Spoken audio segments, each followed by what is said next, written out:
Bonjour bien-aimés dans les Seigneurs, je bénis Dieu pour la grâce qu'il nous a encore faite de se lever ce matin pour commencer une nouvelle journée avec lui, lui qui nous a sanctifiés par son sang et qui nous a donné encore cette opportunité de nous parfaire dans la parole de Dieu. Bien-aimés, saisissons cette occasion pour marcher selon la parole de Dieu afin que nous puissions faire sa volonté. Car la Bible dit, celui qui marche par l'esprit n'accomplit pas les œuvres de la chair. Et si nous marchons tous les jours selon l'esprit de Jésus-Christ par la connaissance et sa parole, il y aura beaucoup de choses qui vont tomber car la Bible dit, vous connaîtrez la vérité vous affranchira. Raison pour laquelle nous méditons tout le matin et nous commencerons nos journées par la prière. Aujourd'hui encore, nous allons nous exhorter dans le livre de 1 Corinthiens, le chapitre 8, le verset 4 à 7 que j'ai lu au nom de Jésus. Pour ce qui est donc de manger des viandes sacrifiées aux idoles, nous savons qu'il n'y a point d'idole dans le monde et qu'il n'y a qu'un seul Dieu. Car s'il y a des êtres qui sont appelés Dieu, soit dans le ciel, soit sur la terre, comme il existe réellement plusieurs dieux et plusieurs seigneurs, néanmoins, nous savons qu'il n'y a qu'un seul Dieu, le Père, de qui viennent toutes choses et pour qui nous sommes, et un seul Seigneur, Jésus-Christ, par qui sont toutes choses et par qui nous sommes. Mais cette connaissance n'est pas chez tous. Quelques-uns, d'après la manière dont ils envisagent encore l'idole, mangent de ces viandes comme étant sacrifiées aux idoles. Et leur conscience en est faible et en est souillée. Bien-aimés, aujourd'hui nous allons partager sur « Ne sois pas une pierre d'achoppement pour le faible ». Pourquoi nous ne devons pas être une pierre d'achoppement pour le faible ? Nous allons prendre seulement le côté manger parce qu'il y a plusieurs façons d'être une pierre d'achoppement. Bien-aimés, nous allons insister beaucoup plus par rapport à notre exhortation pour ce qui est des questions de viande sacrifiée aux idoles, pour ce qui est des questions de gagner les âmes autour de la nourriture. Bien-aimés, que la nourriture ne nous sépare pas les uns les autres, parce que ce n'est pas des aliments qui nous rapprochent de Dieu. Si nous mangeons ou nous ne mangeons rien, cela ne change rien dans notre vie. Mais ce qui compte, c'est que nous ne devons pas être des pierres d'achoppement pour ceux qui sont faibles. Faibles pourquoi? Par rapport à leurs convictions. Parce que Romains 14 nous dit, « Je sais et je suis persuadé par le Seigneur Jésus-Christ que rien n'est impur en soi, et qu'une chose est impure que pour celui qui la croit impure. » Alors, celui qui doute par rapport à un sujet, dans ce qui concerne le manger, il est condamné lui-même parce qu'il n'agit pas selon sa conviction. Donc, ce qui n'est pas le produit d'une conviction est un péché. Alors, pour nous, enfants de Dieu, nous savons que tout est sanctifié par la prière. Nous savons que Jésus-Christ a payé le prix qu'il faut pour que nous soyons justifiés. Aujourd'hui, nous ne devons pas vivre comme à l'ancien temps avec plusieurs lois qui nous exigent de ne pas manger tel quadrupède, tel reptile, tel oiseau, parce que c'était consacré, c'était dit des animaux souillés. Parce qu'à cette époque-là, le temps de nos patriarches, il y avait beaucoup de choses que les gens ne devaient pas manger juste parce que ce sont des choses qu'on avait déclarées souillées.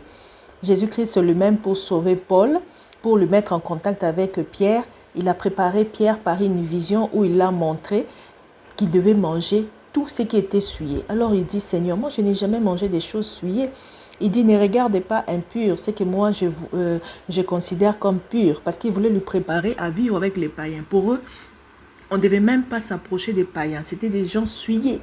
Tu ne devais même pas manger avec eux. Alors, il devait lui préparer à ça. Alors, quand Jésus-Christ est venu, tout ce qui est de la loi de Moïse est tombé.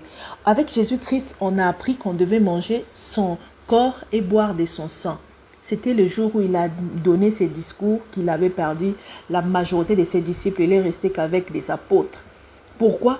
Parce que c'était un discours dur. Personne ne pouvait comprendre comment nous ne mangeons jamais. Nos patriarches, personne n'a jamais dit ça. Donc aujourd'hui, on voit comment il est démoniaque. C'était dans Jean 6, le verset 53 à 56. Jésus-Christ était en train d'expliquer. Il leur dit, en vérité, je vous le dis, si vous ne mangez la chair du Fils de l'homme, si vous ne buvez de son sang, vous n'avez point la vie en vous-même. C'est lui qui mange ma chair et qui boit mon sang à la vie éternelle. Et je le ressusciterai au dernier jour. Car ma chair est vraiment une nourriture et mon sang est vraiment un breuvage. Celui qui mange ma chair et qui boit mon sang demeure en moi et moi je demeure à lui. Pourquoi? Parce que dans l'ancien temps, on leur montrait dans Lévitique 17, 11 que l'âme de la chair est dans le sang. C'était une image pour leur préparer à l'arrivée de Jésus-Christ qui allait verser de son sang pour nous purifier.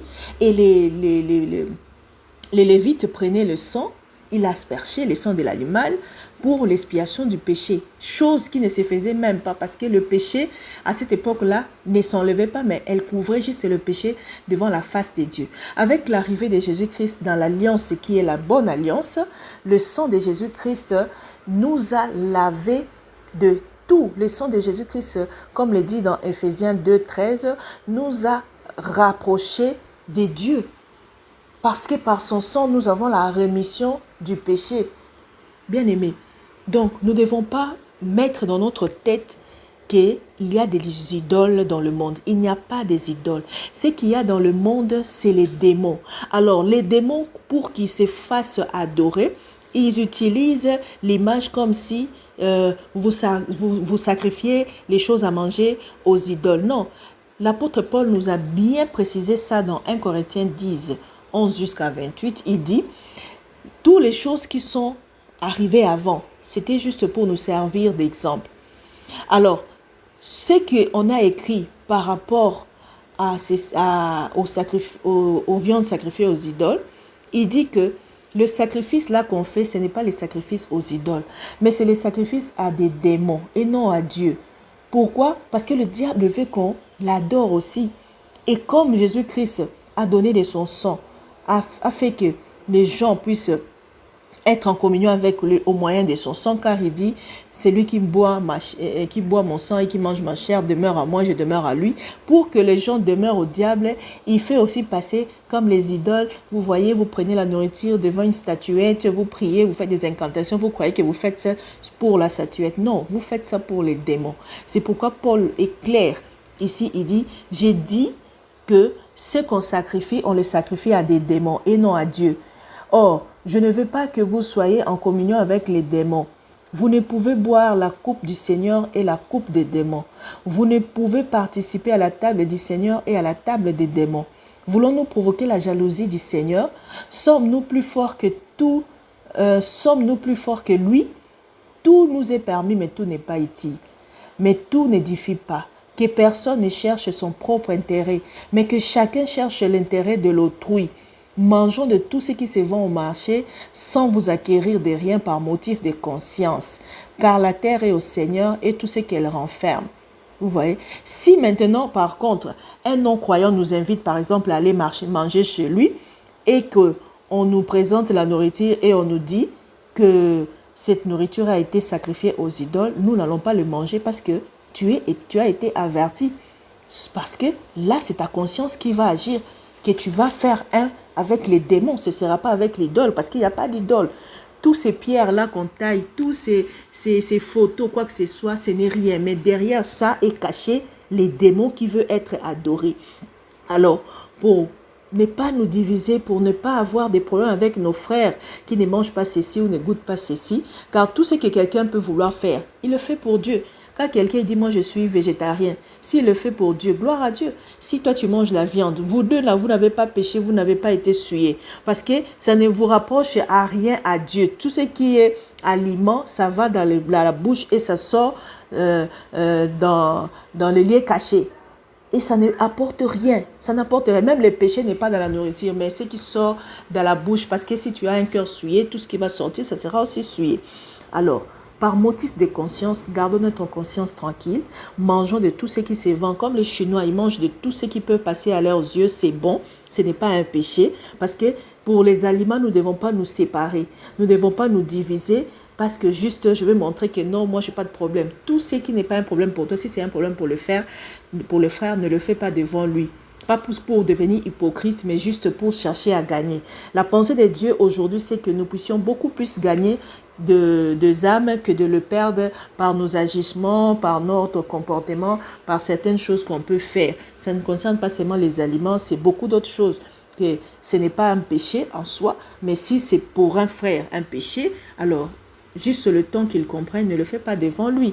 C'est pourquoi nous allons prier au nom de Jésus-Christ.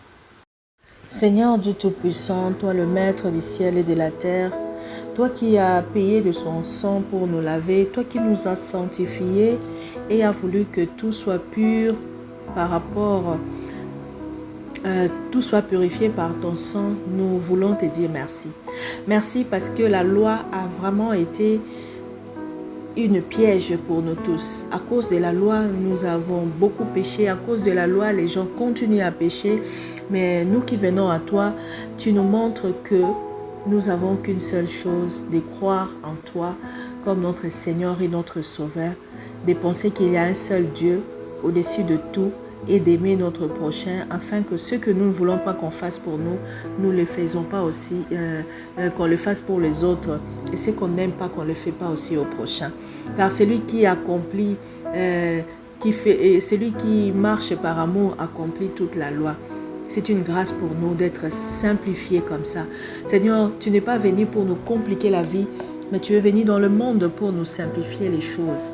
Car aujourd'hui, il y a beaucoup de gens qui ne mangent pas ceci, qui ne goûtent pas ceci, juste parce qu'il y a plusieurs lois autour, ou dans notre tribu, ou dans notre contrée. Bien-aimés, que le Seigneur nous aide à ce que seule sa doctrine puisse primer dans nos cœurs. Parce que la Bible dit, vous connaîtrez la vérité vous affranchira. Seigneur Jésus, affranchis-nous de la nourriture, affranchis-nous des questions de nourriture par ta parole, afin que nous sachions que seul le sang de Jésus purifie toutes choses et que dans toutes choses, dans tout ce que nous voulons faire, que nous puissions le faire pour ta gloire en le purifiant par le sang de Jésus. Car même dans l'ancienne loi, tout était purifié par le sang, et dans la nouvelle alliance qu'avec toi, tout est purifié aussi par le sang. Je bénis mon frère, je bénis ma soeur, que je purifie maintenant de tout ce qu'il a mangé ou de tout ce qu'il a touché, que dans son corps ou dans sa vie, qu'il a vu que non, il était souillé ou qu'il ne devait pas le faire. Que sa conscience soit lavée au nom de Jésus. Que la conscience des enfants de Dieu soit purifiée dans le sang de Jésus. Afin que nous puissions être renouvelés. Afin de voir les choses comme Dieu le voit. Afin de marcher comme Dieu marche. Afin de ne pas faire des choses pour faire plaisir aux hommes ou d'accomplir des doctrines des hommes. Mais nous voulons accomplir la doctrine de Jésus-Christ. Jesus Christ. Seigneur, nous voulons que, Seigneur, ta pensée soit dans chacun de nous. Nous voulons que tu ouvres les cœurs de mon frère et de ma soeur, que tu nous ouvres tous notre pensée et que tu mettes la connaissance du Seigneur. Cette connaissance qui se manifeste dans l'amour, cette connaissance qui ne enfle pas le cœur, mais qui s'exprime par l'amour. Nous voulons, Seigneur, apprendre à nous exhorter. Nous voulons, Seigneur, apprendre à vivre en pensant comme un seul homme, ayant un même âme. Et tout cela ne peut se faire au moyen du Saint-Esprit. C'est pourquoi j'implore le Saint-Esprit de vivre avec chacun de nous, de vivre avec mon frère, ma soeur, de vivre avec tout celui-là qui, jusqu'en ces jours, avait plusieurs lois dans sa vie. Il avait plusieurs interdits. Et ces interdits ne lui a accordé rien. Parce que même tous les interdits par rapport à la coutume, elle a de l'effet que pour celui qui croit en cela. Car en soi, rien n'est impur. Dieu n'a pas créé des choses impures. C'est la loi qui nous a amené beaucoup de choses. Et la loi n'a pas seulement été donnée par Dieu. Il y avait la loi de Moïse, il y avait des choses que Moïse ou les autres juges avaient mis pour que, selon eux, ça pourrait garder la paix. Mais la loi a brisé beaucoup de gens. Jusqu'aujourd'hui, la loi brise. C'est pourquoi délivre-nous de la loi. Délivre-nous de la loi. Délivre-nous de tout ce qui nous empêche, Seigneur, de te regarder. Car la loi de Moïse était comme une voile pour les enfants d'Israël. Et ils n'ont pas vu qu'ils étaient en train de crucifier le Messie. Mais nous sommes de la nouvelle alliance. Nous voulons être remplis de ta présence. Nous voulons voir comme toi. Que mon frère, ma soeur voient comme toi. Que chaque jour de notre vie, que les choses tombent. Que notre façon de voir les choses tombe. Que nous soyons renouvelés de l'intelligence et de la sagesse. Nous voulons vivre comme étant des gens lavés. Des gens sanctifiés. Des gens qui sont passés de la mort à la vie.